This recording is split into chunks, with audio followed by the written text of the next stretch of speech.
Hey, good morning. Map here, Map Investments. So, I wanted to show you a quick thing. I have many trades and many positions. I do many trades. Um, you can go here in your monitor tab and you can show your positions. When you're in the monitor tab, you go over here to the position statement, right where the beta weighting, and I always beta weight versus SPY. Come all the way to right here, and you hit these three little lines with the little dot and go to group um, symbols by, and you go down and I do spreads. So I do different strategies. These are all the strategies that you can do spreads on. So what I basically have are stock, single, vertical. This is what I currently have: calendar, butterfly, and iron condors. Let me hit these just in case. I really haven't been doing any back ratios. I have a diagonal, just one. I've been really staying away from the straddle and strangles because they're undefined strategies, and just been staying away from them because the market seems to just be in an uptrend. So why even mess with, uh, doing neutral strategy on a position and getting blown up to the call side? Um, Last year I got in trouble in a couple positions too. Not in trouble, but because I know how to manage them, but um, I had some losses in a couple of positions in straddles and strangles to the upside. And I said, well, we're in a bull market and it continues to go up. So why even mess with the call side? So I'm not really doing many straddles or strangles at the moment, but they are very high probability trades. But at this moment, I'm not really doing many of them. I'm doing more defined strategy. So what would be a defined strategy as opposed to um, an undefined strategy? Well, if you're doing a straddle, we can do iron flies, which is um, doing the straddle and buying the wings on the outside, which I'll do a video and show you uh, what I mean. And then strangle is just basically we're doing iron condor, we're buying the wings for the protection. So most of my stuff in my portfolio right now is defined strategies, um, and that helps me sleep better at night. And it's been working for me, so I'm gonna stick with what's working. So these are all the strategies that you can learn, and I advise you to learn them along with the how to beta weight. And I'll do some more videos, educational as time permits. And beta weight, learn these strategies, learn how to roll, which you can also check them out on Tasty Trade, which I've mentioned, or TD Network, or just Google or YouTube, um, and and that's what that helps me. So let's sort them, and then, for example, here is my broken wing butterflies that I have. I have one in Netflix, I have one in Qualcomm, Fuel Cell, Mara, HYLN, and Riot. I only have one diagonal in Pitney Bowes. These are all my singles. Either I buy them. So how do you know? So when I'm looking at manage my account, how do I know if I sold it or bought them? Pretty simple. I just go to the margin requirement. If there's a zero, that means I bought the option already. If there's basically a margin requirement, it pretty much means that I did something that I sold. So a lot of them I've been buying, and you can see these are all profits, and I'm holding them. I'm holding some of them because I think the charts look good and they're little hidden gems. So those are my singles, and then here are my these are the verticals. So they could be, most of them are put credit spreads. So they're either put credit spreads or call debit spreads for the most part. Because if you go down, let's look how many deltas I have. Deltas will give you a picture of my verticals. So I'm positive 240. So that means I'm bullish in all my verticals for the most part. These are my iron condors and DoorDash, Afria, MVIS, Stitch Fix, Jamia, Fever. I think it's Fever. Fiverr. They do that website where they hire people and stuff like that. And Baidu really gave it to me on Friday. I think it was over like $40, but whatever. It is what it is.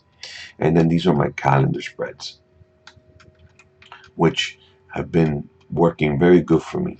I really, really like them, and they've been working for me, so I'm not gonna mess with them. I'm positive on my calendar spreads, and on my deltas, and I'm up 10%, and I'm got about 10 $9,500 in calendar spreads, and I'm up 1,300. This one's wrong, so it's even more. This is a miscue because it's out in time. Um, well, actually, it might be right. Anyways, and then these are my stocks, which I do videos on and stuff like that. So just want to give you an overview on the how to group your orders and how to manage them. That's what I do on a daily basis. So here on the top under 10 stocks, um, I'll do some more videos on some other stuff, but what seemed to be moving on Friday. So let's pull up WA here, and I think there was a mention with Apple in the news. Um, it says WA shares were trading higher following a Bloomberg report that Apple's working on a magnetic battery pack. But note that WA was not mentioned in the report. So what did I do in WA? Let's pull up WA here, and maybe we can walk through a strategy that I did here. So in WA, there was demand for the calls, 73,000 shares calls were traded and 15,000 puts. But the IV rank really wasn't that high. It was 29. Wasn't really over 30, which is kind of my threshold. I did a simple calendar here, just for the simple fact that it was up $3.50 and it gave back after hours.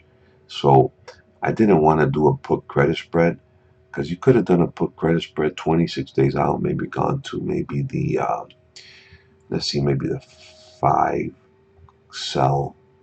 So all you do is, for a put credit spread, you right click here and you're gonna go sell, and this is a bullish strategy, vertical, and maybe you want to do the 5 and the 3, let's say. So you can collect on this $200 wide spread $80, which is pretty good. You're risking 120 to make 180, and maybe buy this back for um for a 50% return. But I didn't do that because it was up big, so I'm expecting it to come back down. So what I did was, and the IV wasn't that exaggerated, so I think maybe we can get a little bit more expansion in this option chain. So what I did was a calendar spread. So what I did was I sold the March, which expires in 26 days, right at the 750, and I bought the one in April at the 750, right? So how would you set up this trade? And if you look at the implied volatility, the front month is higher at 261, and the back month is lower at 216. So hypothetically, these options are more expensive than these. The only difference is the time premium. So basically what you do is you right click here and you're gonna buy.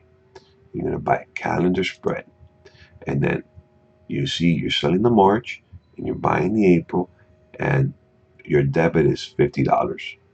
So one contract costs you $50. I don't remember what I paid, so let's pull up what and see what I paid for my calendar. Here are my order fills. I paid $35 for my calendar. Let's pull up. I only did one. So here's a chart. They have earnings in 4 days. So we got a couple binary events. We might see some more expansion with the earnings coming up.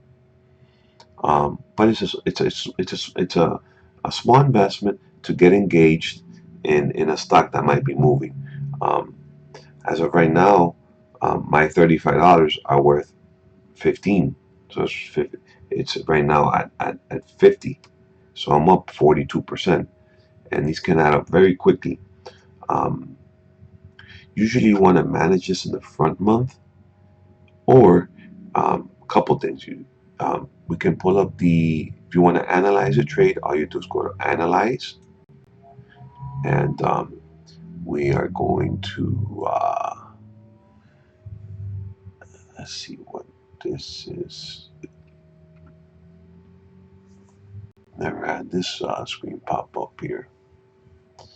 We're going to go to risk profile. There we go. And scoot these strikes in a little bit so you can see a little bit better how this looks. Okay, so basically your max profit would be if the stock stays at 750, which is very hard. But you can make money all the way basically to 289 more or less, and then to the upside you're okay to, well, I think something might be checked here that's wrong. Let me see something here. Let me reset my slices. Well, saying they can do okay all the way up here, so I don't know how realistic. It's hard to get break evens with calendars. I'm just trying to give you a sense of feel of how the position works. You want it to stay within a range. You really don't want it to blow out. But for example, I've done a video on CAN, and CAN is at $24. I did a 10 calendar, and I was wrong pretty much for it to stay here, but the IV expanded so much that the options are still, it's working in my favor. You see that on a bad trade. So it's very important, like I've mentioned in prior videos, to concentrate on IV rank and make sure that when it's high we're selling options, and when it's low we're doing buying strategies. So that was my position on Watt on Friday, and I'll take a look at it and see how the IV. I only have $35 invested in here, and it seems to be in play with volume. So, and earnings coming around. So I'll check this IV rank and see what happens. If it even gets higher, then maybe I'll do something to the downside if we have a little pullback, which it looked like it was doing after hours. So this is a calendar spread, call calendar spread. I hope this video was helpful for you in grouping your orders and staying organized with all your positions. How you can group them here under the group symbol and go to spreads, and then you group them by your spreads. Always, I always add the to the groups. I had the delta and the theta. I like to know how much positive or negative exposure I have towards the SPY. Very important to learn these things. Anyways, like the video, share it, and I'll see you in the next video. Bye bye.